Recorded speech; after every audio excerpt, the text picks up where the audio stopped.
Hi, I'm Dwayne Brown. Tonight on KPBS Evening Edition, the next step in the fight over raising San Diego's minimum wage. Opponents turn in their petitions, hoping to force it to the ballot. Folks are baking along the coast, but the East County got a surprise soaking.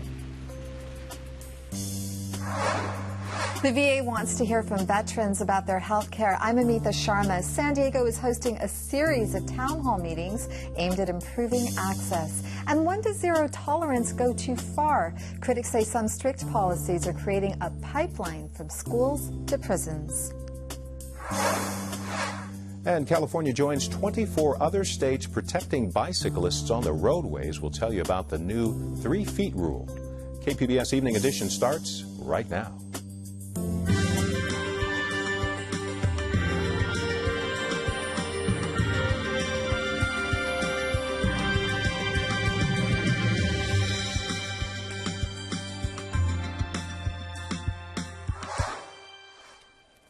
Hi, good evening. Thanks for joining us. Opponents of San Diego's minimum wage increase say they've got enough signatures tonight to put it on the ballot. The San Diego Small Business Coalition says they turned in 56,000 signatures today. They need 34,000 valid signatures to force a public vote. The coalition is backed by the Regional Chamber of Commerce, led by former Mayor Jerry Sanders. We're prepared to wage an aggressive education effort so that voters understand what this means to our economy and the loss of jobs. The city clerk now has 30 days to verify those signatures. There has been a lot of controversy over the petition drive, with both sides accusing each other of trying to mislead voters. Today, one of the biggest supporters of the increase wants to observe the official signature count. Council President Todd Gloria says excessive evidence showed organizers of the petition drive were, quote, willing to deceive the public. He says there are concerns about the referendum process, and he wants to be sure it's not a way for a small group of people with deep pockets to buy results. The current ordinance would raise the minimum wage to $11.50 an hour by 2017. Now, if the city clerk verifies 34,000 signatures, council could rescind the increase, or they can put the matter on a future ballot, most likely June 2016. Of course, you can find more of our coverage on this ongoing debate online at kpbs.org. City Council has approved as much as $250,000 for defending a former police officer who pleaded guilty to illegally detaining and assaulting women on the job. The money will pay for outside counsel for Christopher Hayes. He's being sued by 3 women. Because it happened on the job, the city has to defend Hayes in any lawsuits. Council also has to consider the possibility it's been breaking the state's open meeting law for 13 years. The concern is over current practice for public comment on issues not on the council agenda. Right now, council takes those non-agenda comments only on Tuesday mornings and not at other council meetings. A new lawsuit claims that's a violation of the Brown Act. The city attorney, Jan Goldsmith, says the issue is worth investigating. San Diego utility customers gave a California Public Utilities panel an earful today. Folks were speaking out about a San Diego Gas and Electric plan to change their rate structure. KPBS business and environment reporter Eric Anderson joins us with more on this issue. Eric, what was driving the discussion today? Well, the California Public Utilities Commission is hearing from the public about some pretty substantial proposed changes to the current electricity pricing structure. Now, the current structure has 4 tiers. Customers in the lower 2 tiers use less electricity and pay below average rates for local power. People in the higher tiers pay higher rates because they use more power. Utility officials say that caps on the lower tiers have foisted unfair rate hikes on the heavy electricity users, and they want to balance some of that out. SDG&E wants to move to a 2-tier system where the lower tier is only 20% cheaper than the upper tier. Now, the critics at the hearing say that the people who conserve more and end up in the lower tier would have to pay higher rates. Heavier users would get a break and pay lower rates, and they argue that that kills any incentive for conservation. And I understand SDG&E is also asking for another significant change. What is that? Well, basically, the utility wants to phase in a flat fee that covers the cost of maintaining the grid. It would start at about $5 a month and climb to $10 a month over 2 years. Currently, maintaining the grid costs are rolled into the kilowatt per hour fee. SDG&E says homes with rooftop solar avoid paying that fee, and that forces heavy electricity users to bear a disproportionate share of the cost. And they argue that a flat fee is more fair. Solar backers, however, say the utility is creating an obstacle to installing solar by making it more expensive, and they call the flat fee a bad idea. So, Eric, when can we expect a resolution here? Well, probably not for a few months. There are lots of public hearings scheduled, including some in El Cajon later this week. The CPUC is expected to have a preliminary ruling in the spring and a possible final decision next summer. KPBS business and environment reporter Eric Anderson. Our heat wave's been straining the power grid, but some folks in the East County got a surprising switch, some rain this afternoon. They call it a microburst, and it did some minor damage in Spring Valley. In other parts of the county, folks were trying to actually escape the sweltering temperatures. They were in the 90s along the coast. This is supposed to be the last day of the heat wave. There's a heat advisory, however, for most of the county until 7 tonight, and we could see some thunderstorms in the inland valleys, mountain, and desert areas. Former Hurricane Odile is sending some extra moisture our way, so expect to be muggy.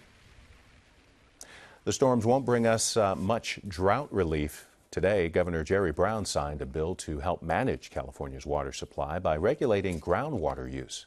Now, the old rules let folks pump as much groundwater as they wanted, but there wasn't any way to track it, so no one actually knew how much was used or how much more was available. The new rules call for local water authorities to manage groundwater extraction and prevent excessive use. This is a problem that's been around. It's a real problem. With climate change, it's going to get to be a bigger problem, and we have to learn to manage wisely water and energy and land and our investments. So that's why this is important. And just signing the bill today is only the beginning. The new restrictions won't take full effect until 2020. Some farmers are warning the rules will decrease the water they can use to grow food. The governor's also signed a bill making it easier to get naloxone, a treatment for heroin overdoses. The new law lets pharmacies give naloxone on request without a prescription. A group of sexual assault survivors is calling on the governor to sign one more bill dealing with assaults on campus. It calls for uniform procedures and more assistance for victims. I've lost friends, for sure, over those who would rather believe someone they've never met and maybe doesn't even have any, opposition. They just automatically assume I'm lying, assume I'm being dramatic, asking for attention. I didn't ask for this. I didn't want this to happen. But I want other survivors to know that they're not alone, and I want other survivors to be treated like humans with a valid and terrifying experience. Federal investigators are looking into how sexual assault cases are being handled at dozens of campuses across the country, including 4 in California. A new poll shows a majority of Californians are not happy with Congress. 75% say they're dissatisfied with the job Congress is doing. Only 13% approve. Those numbers are about Congress overall. When folks were asked about their own representatives, 36% felt their own lawmakers were doing a good job. 40% did not. Earlier this year, more voters approved of their representatives. The Department of Veterans Affairs wants to know what vets think about the health care they're getting. Amita Sharma has more on the VA town hall meetings. VA medical officials are holding town hall meetings in the region to get feedback on what aspect of health care needs fixing. Nationally, the VA system has been plagued by long wait times for appointments. VA San Diego Chief of Staff and Medical Director Dr. Robert Smith joins me now. Dr. Smith, the first town hall meeting was held in Oceanside last night. What are veteran patients saying about the type of health care that they're receiving? The veterans that I met with yesterday evening were really pleased with the health care that they were getting. They were complimentary for the most part. However, they also took the opportunity to make sure I was aware of issues that they were having with the system. And those are areas, some of which I was aware of, some of areas that they were expressing are things that I think I'm going to have to look into in a little bit more detail. But it was a refreshing opportunity to hear from them and to make sure that they had the opportunity to express those needs and concerns. What were some of the issues that they mentioned?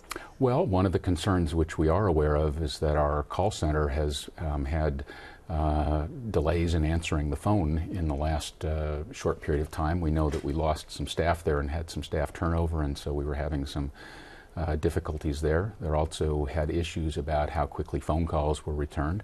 Some of those are individual concerns, but to me they point out a need to really look at the system and make sure that it's being responsive. There were some concerns about how our referrals to non-VA care work, and that as we're sending more patients outside of the VA system, how we coordinate that care is important to them.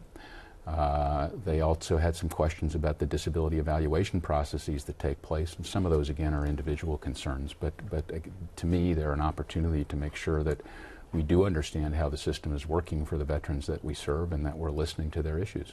So I know that the VA in San Diego hasn't experienced the degree of problems that its affiliates elsewhere in the country have, like 3-month wait times and the falsification of records dealing with those wait times. But here in San Diego, new patients have had to wait an average of 44 days to get an appointment with their primary care doctor. Has that time been shortened? That time has been shortened. Some of those times were a bit apocryphal, and it depends upon how it was being measured, but we currently have less than 20-day wait times on average. It's not a wait time, it's really the average time to see a primary care provider. And we also are very careful when we enroll new patients or when somebody is calling for care to make sure that we triage appropriately. And I think one of the issues in many of the systems or some of the systems around the country is that if you have a delay in care, you still have to have a process by which you can assure that somebody who needs care now can have that care now. It's not acceptable to put off, maybe it's cancer care or some other element of care for any reason. And so one of the things we've always tried to do is also make sure that we are listening and triaging and making sure that we can provide timely care, even if the average may not be in a desirable range. What are some of the challenges that you see in providing health care to veterans in upcoming years? I think the biggest challenge that we have here in San Diego is space, and to some extent the funding resources that mirror that space.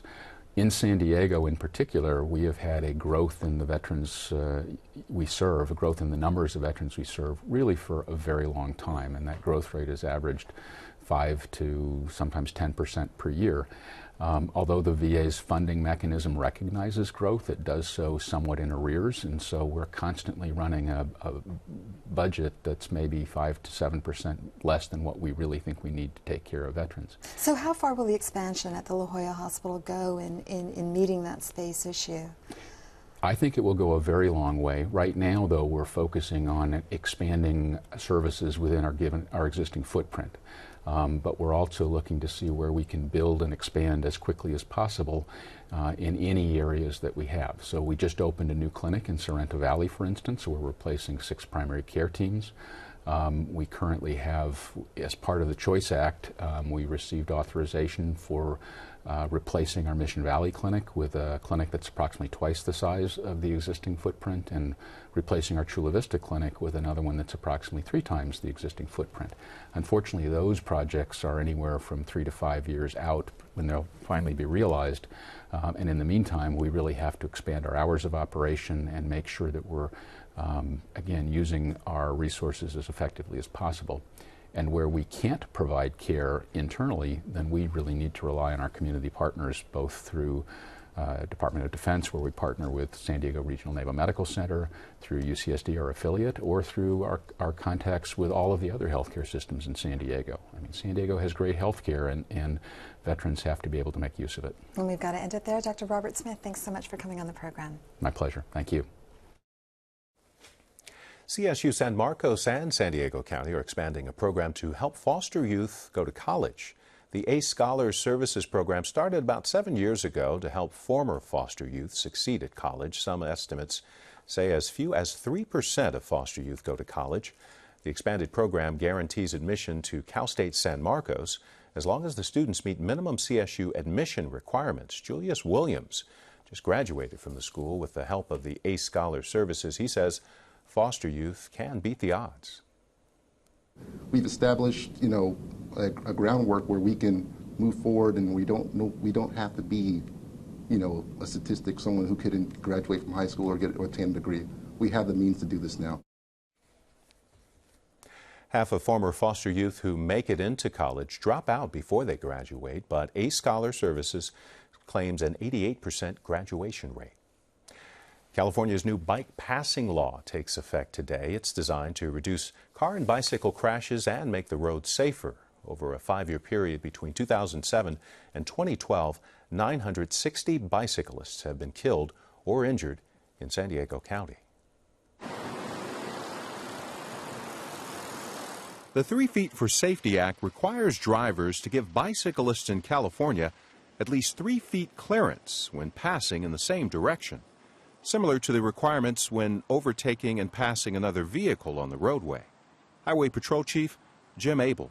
Remember that avid bicyclists are not the only ones who ride bikes. We're in the middle of the new school year right now, and it's incredibly important to watch for kids.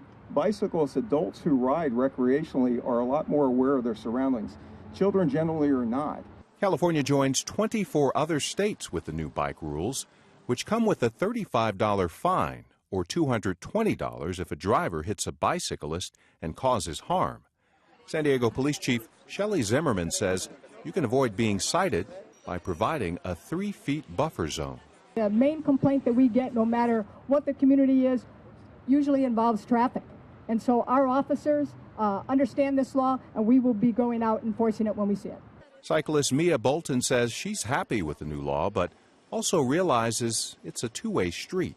We also need the bicyclists to respect the rules of the road and respect the cars that are there, so it's not just motorists yielding to bicycles. It's everyone working together for our streets. And a group of traffic safety advocates, including AAA, launched the I Give 3 Feet campaign today to build public awareness of the new law.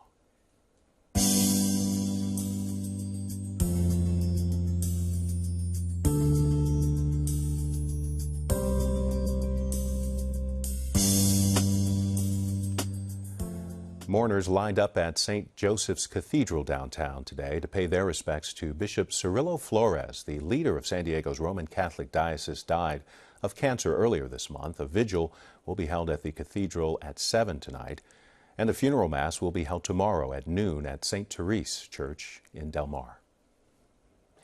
Zero-tolerance policies intended to cut down on violence and drugs at schools may be contributing to what's known as the school-to-prison pipeline.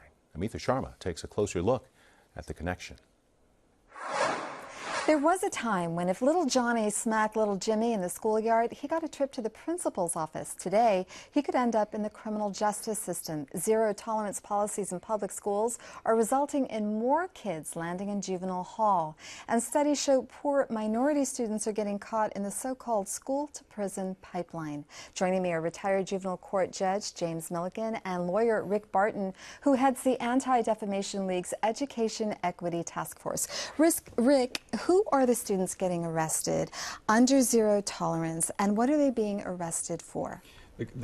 Unfortunately, 70% of those who are actually arrested under zero tolerance policies are minorities. And that's one of the issues that ADL is attempting to address, and that is the disparity between the use of law enforcement, the use of criminalization with respect to misbehavior by students of color, LGBT, and disabled children.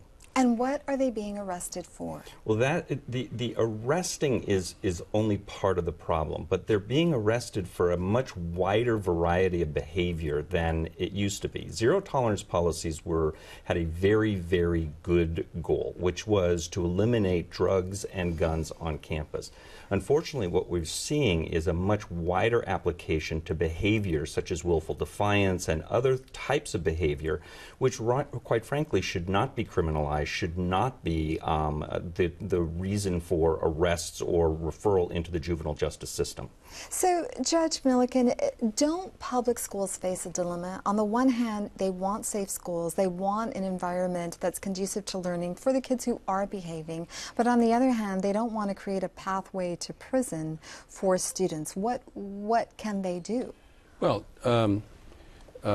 originally, zero tolerance was targeted at bringing weapons, guns, to school in the era 30-plus years ago of the Brenda Spencer shooting, student shooting at one of our local high schools. Weapons were targeted. Squirt guns and other non-lethal or non-harmful weapons have been used as a subject of school suspensions or even trips to juvenile hall. So that is not a good plan. If the seriousness of the offense doesn't warrant a kid being expelled or sent to juvenile hall, in-school suspension, a program that makes the kid work harder to get his lessons and have more individualized attention and maybe miss recess would be much more desirable than refusing to let them stay in school. And aside from in-school suspension, what are some other alternatives, Rick? Well, I think that there is a wide variety of disciplinary measures that teachers have at their disposal. And what happened with zero tolerance policies is it removed the discretion that teachers had to address these kinds of problems on an individualized basis, knowing the child. It really handcuffed a lot of educators. And so what you want to see is, first of all, you want to see education both to educators and to law enforcement, because we now have triple the amount of law enforcement on campus than we used to 20 years ago.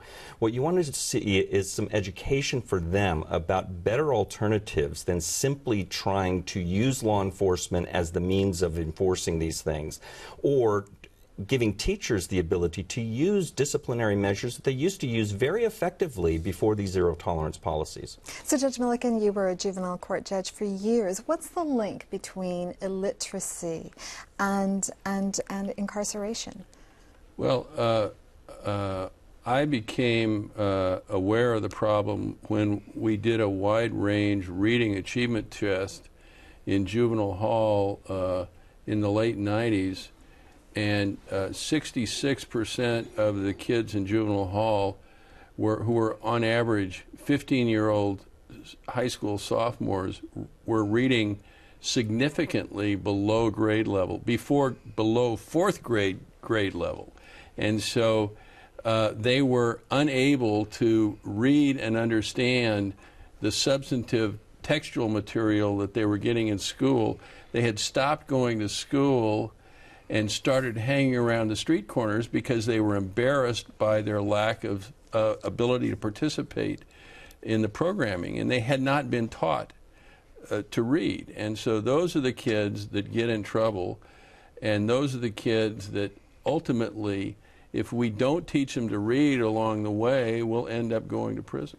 And we've got to close it there. Judge Milliken, Rick, thanks so much for coming on the program. I expect we're going to hear a lot more about this in upcoming months. Yes. I'm Gwen Eiffel. On the next news hour, Judy Woodruff reports from Iowa on one of the midterm election's hottest Senate races. That's Tuesday on the PBS NewsHour.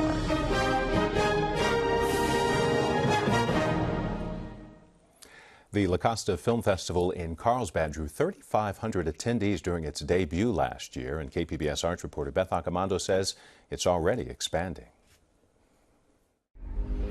The body of Christ? Bishop Bernardo Rossini? Yes, my son. You've been served. And La Costa Film Festival is serving notice that it has something different to offer from the plethora of festivals unspooling in the next few weeks. Our festival really reflects our community. We're a very athletic community, and so we actually have a sport focus. We have the brothers in exile who struggled to get out of Cuba, El Duque. So we have a lot of great stories that a lot of people don't know about, perhaps. They have an opportunity to come and see these films. We do have a jury that watches all the films, and we award the best sport short and the best sport feature an award. This is only our second year. We're like little babies. But it's, for our second year, we have 43 films. That includes all our shorts from 13 countries. So we're very excited. The festival opens with a fundraising event and special screening tomorrow, before officially opening Thursday night with the romantic comedy Frank vs. God. Acts of God. The film will screen under the stars at the Omni La Costa Resort and Spa. Other films will screen at the La Costa Sinopolis and at the Dove Library. There are also films by and about San Diegans. We do have one film that highlights a San Diego gentleman, Don't Quit, the Joe Roth story. Saturday, the festival will hand out awards and screen Teacher of the Year. Homework. Oh, I couldn't do it, Mr. Carter. It was raining. Teacher of the Year is a wonderful satire about high school. The La Costa Film Festival will also pay tribute to actor Ed Harris on Friday night. Beth Accomando, KPBS News. The second annual La Costa Film Festival runs tomorrow through Sunday at multiple venues. Well, here are two words we've been waiting to hear: cooling trend. Temperatures are going to start dropping over the next few days. 90s tomorrow along the coast and upper 70s by Friday. For the inland valleys, a chance of thunderstorms the next couple of days, then a mix of sun and clouds with much cooler temperatures. Low 80s in the mountains tomorrow, cooling to the mid 70s. And desert temperatures will stay in the 90s with a chance of thunderstorms the next couple of days. You can find tonight's stories on our website, kpbs.org/evening edition. Thanks for joining us. You have a great night.